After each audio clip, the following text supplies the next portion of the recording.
Bonjour! Nous avons aujourd'hui travaillé avec mes élèves de sixième sur le nombre pi. Alors nous l'avions déjà travaillé juste avant le confinement, juste avant la fermeture de l'établissement, et nous avons commencé par réactiver ce que nous avions déjà vu initialement. Alors ça nous a donné une très belle carte mentale en quelque sorte, je suppose que c'est comme ça qu'on appelle ça. Je ne suis pas spécialiste de ce genre de choses, et je voudrais vous présenter ce qui est venu à l'esprit de mes élèves. Alors évidemment, c'est assez confus du coup à lire parce qu'il y en a partout, mais en même temps, ça veut dire qu'ils savent plein de choses, c'est pas mal. J'ai écrit au stylo ici ce que on dit. Donc c'est pas forcément bon, c'est pas forcément juste, mais à chaque fois, ce sont de bonnes idées qui nous ont donné de la matière. Et j'ai écrit en couleur ce sur quoi nous avons rebondi et ce que nous avons institutionnalisé. Alors d'abord, le nombre pi est représenté ici, il se lit pi. Si on commence un peu par l'histoire, en fait c'est ce par quoi nous avons fini pratiquement ce matin, mais en fait pi est un nombre qui existe sans qu'on ait besoin de l'inventer. Enfin voilà, on a décidé de le nommer pi et de le représenter par cette lettre grecque. Mais en fait, pi, on s'est rendu compte de son existence très tôt, puisque les Mésopotamiens, comme me l'a dit un élève, connaissaient déjà l'existence d'un rapport de proportionnalité entre le diamètre d'un cercle et son périmètre. C'est pi comme périmètre. Alors, ça, c'est ce que j'avais dit aux élèves. Depuis, j'ai lu un autre article dans lequel c'était pi comme périphérie, donc en grec, hein, évidemment, périméton ou périphéria. Et du coup, je ne sais pas lequel est le vrai, mais en tout cas, ce qui est clair, c'est que c'est une initiale. Des élèves se sont souvenus qu'au départ, on écrivait pi sur delta. En fait, c'est périmètre sur diamètre, puisque c'est bien ça le périmètre, c'est justement le rapport de proportionnalité entre les deux. Alors, ils ont commencé par me dire que c'était un symbole chinois, puis indien. Au moins, c'est qu'ils savent que les Chinois et les Indiens ont apporté un nombre de choses absolument incroyables aux mathématiques. Pour finir par me dire que non, quand même, c'était grec. Effectivement, c'est grec. Un élève se souvenait qu'il y avait une histoire de meurtre. Alors ça, c'est une histoire que je leur ai racontée parce que moi-même, je l'ai lue dans un livre sur Pythagore. Bon alors, Pythagore, on est d'accord qu'on n'est pas sûr qu'il ait existé, hein. Donc forcément, dès qu'on parle de Pythagore, en fait, on est peut-être en pleine légende. Toujours dit-il que j'ai lu dans un livre que Pythagore, pour qui tout était nombre, était très attaché à l'idée de nombres rationnels. Il n'envisageait pas qu'il puisse y avoir des nombres qui soient irrationnels. Et peut-être s'est-il rendu compte, au travers d'expérimentations, de travail autour en fait de pi, qu'il existait des nombres qui étaient irrationnels. Il l'aurait confié à un de ses disciples, son plus proche disciple, ai-je lu, et ce disciple aurait été retrouvé assassiné. Est-ce Pythagore qui aurait commandité le meurtre? Cette histoire n'est-elle que pure fantaisie? Pythagore lui-même a-t-il existé? Je ne sais pas. En tout cas, ça a un peu marqué mes élèves forcément. Et puis, ils m'ont aussi beaucoup parlé d'Archimède, parce qu'on avait commencé à parler aussi de la surface du cercle, de l'aire du cercle, et Archimède a travaillé dessus d'une façon très intéressante, donc du coup, ils s'en souvenaient. Voilà. Ça, c'est pour l'histoire et c'est pour le symbole, en fait, le symbole pi. Maintenant, la première chose, on va se concentrer plutôt là sur le haut de la carte. La première chose à prendre en considération, c'est ça. Pi, c'est un nombre. Pi, ça n'est pas une... Ben oui, pi, c'est une lettre grecque, mais la lettre grecque, c'est le symbole. Mais pi représente un nombre. Les élèves m'ont dit ce matin que c'était un nombre irrassasiable, irraisonnable, irréductible ou irrationnel. Bon alors finalement, on a gardé irrationnel. Alors un nombre irrationnel, c'est un nombre qui ne peut pas s'écrire sous la forme de fraction. Il n'est pas possible de trouver deux entiers de sorte que pi soit égal à le quotient de ces deux entiers, du type a sur b. Pour autant, dans l'Antiquité et avant, on a beaucoup travaillé à la place de pi avec 22 septièmes, parce que 22 septièmes, par exemple, hein, il y a eu d'autres approximations, c'est justement une approximation qui est tout à fait raisonnable, d'autant qu'en fait, en réalité, on n'a pas forcément besoin d'une approximation, d'une finesse incroyable pour pouvoir s'en servir. Un élève m'a dit ce matin, oui mais madame, pi, je peux l'écrire pi sur 1. Alors pourquoi vous me dites que ça ne peut pas s'écrire sous la forme d'une fraction? Très bonne question. Une fraction, c'est un quotient de deux entiers. Un entier au numérateur et un entier non nul, différent de 0, au dénominateur. Or, pi n'est pas un entier. Donc pi sur 1, ça n'est pas une fraction, c'est une écriture fractionnaire. Une élève a mentionné aussi le fait que pi n'est pas un nombre décimal et que ces décimales ne se répètent pas dans le même ordre. qu'il n'y a pas en fait ce qu'on appelle une période. Alors c'est tout à fait vrai, et c'est le fait que pi soit un nombre irrationnel qui implique ça, et vous étudierez sans doute ça au lycée, peut-être même avant d'ailleurs. Ensuite, ce qui m'a aussi beaucoup intéressé, c'est qu'un élève m'a dit en fait pi il est infini.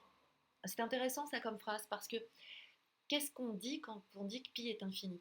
Est-ce qu'on veut dire que son écriture décimale possède une infinité de décimales, ce qui est vrai? Ou est-ce qu'on veut dire que sa valeur est infinie? Ça, c'est faux. Pi, comme les élèves me l'ont assez rapidement dit, il vaut 3, quelque chose.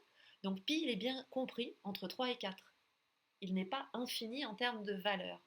Et je peux d'ailleurs voir une ligne qui mesure pi. Pour ça, il suffit que je trace un cercle de diamètre 1 mètre. Dans ce cas-là, j'aurai pi mètre comme périmètre. Alors ensuite, qu'avons-nous étudié? Ben justement, les élèves m'ont dit, en fait, pi, ça fait 3,1416. D'autres m'ont dit, ça fait 3,1415, mais il y a d'autres chiffres après. Ou 3,141 592, etc. Ou 3,14, etc. Une élève m'a dit, ça représente environ 3. J'aime bien cette idée que pi représente environ 3. Alors au final, pi, c'est quoi? Bah, pi, je vais enfoncer une porte ouverte, hein, mais pi, bah, c'est pi. C'est-à-dire que la seule façon de donner, d'exprimer, de transmettre, de communiquer la valeur exacte de ce nombre, c'est de l'appeler pi. On ne l'a pas appelé d'un symbole juste pour se compliquer la vie. On l'a appelé d'un symbole parce qu'on ne peut pas le représenter précisément à l'aide de chiffres, puisque ce n'est pas un nombre décimal, puisque ces décimales sont en nombre infini. Donc on est bien obligé de passer par autre chose. Pour les plus grands, bah, c'est comme racine de 2 par exemple, racine de 3 ou le nombre e, qui sont des nombres pour lesquels les chiffres ne suffisent pas parce qu'on n'est pas sur des nombres décimaux. Mais évidemment, on peut donner des valeurs approchées au nombre pi, et heureusement qu'on peut le faire parce que pour l'utiliser, c'est ce dont on va avoir besoin pour se représenter mieux les choses, et puis pour en faire quelque chose tout simplement. Alors si on l'arrondit à l'unité, on va avoir pi environ égal à 3. Si on l'arrondit au dixième, on va regarder 3,1. Si on l'arrondit au centième, on va avoir 3,14. Si on l'arrondit au millième, alors là, attention, on va avoir 3,142. Ici, si je reprends, je vais l'écrire au-dessous, 3,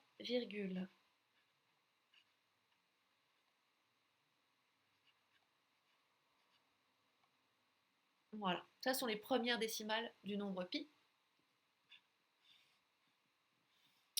Si je veux arrondir au millième, qu'est-ce qu'il se passe? Ce qui se passe, c'est qu'en fait, je voudrais couper mon nombre à cet endroit-là. Parce que justement, je ne veux pas juste le couper. Couper, ça s'appelle faire une troncature. Une troncature, tranquille, on ne réfléchit pas, on coupe et puis boum, c'est fait.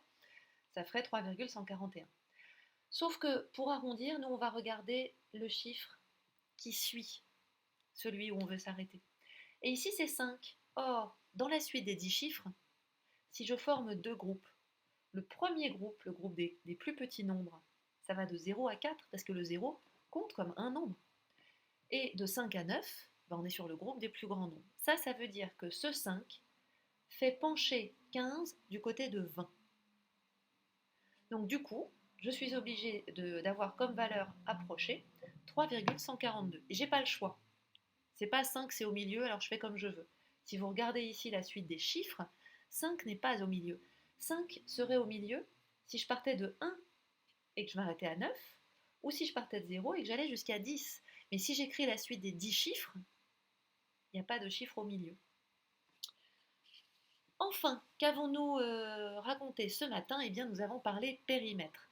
Alors, je vais aussi adjoindre une petite vidéo sur comment on calcule un périmètre, avec une autre vidéo avec un coup de pouce pour les exercices, parce que j'ai donné pas mal d'exercices aux élèves et ils ne sont pas tout à fait simples. Donc là, d'ailleurs, je sors de 2 heures d'aide aux devoirs avec ceux qui étaient en difficulté ou qui croyaient l'être pour pouvoir les aider.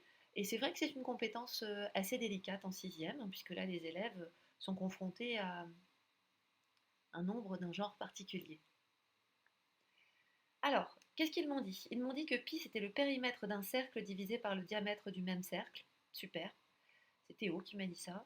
Ils m'ont dit que ça servait à calculer le périmètre d'un cercle, très bien Isaac. Ils m'ont dit qu'en fait il suffisait de multiplier 3 fois le diamètre pour avoir le périmètre. Ok, c'est une valeur approchée, mais ok. Et puis ensuite ils se sont souvenus de ce qu'on avait fait en classe. Ils se sont souvenus d'une animation GeoGebra que je leur ai montrée avec le cercle qui se déroule, comme s'il avait été trempé dans de la peinture. Et donc on voit la longueur du périmètre si on la met à plat, et on retrouve pi.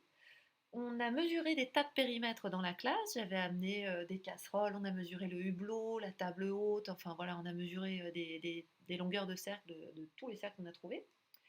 Et puis quelqu'un m'a dit c'est proportionnel. Alors en effet, comment le diamètre et le périmètre sont-ils reliés? Le périmètre du cercle, c'est le diamètre fois pi.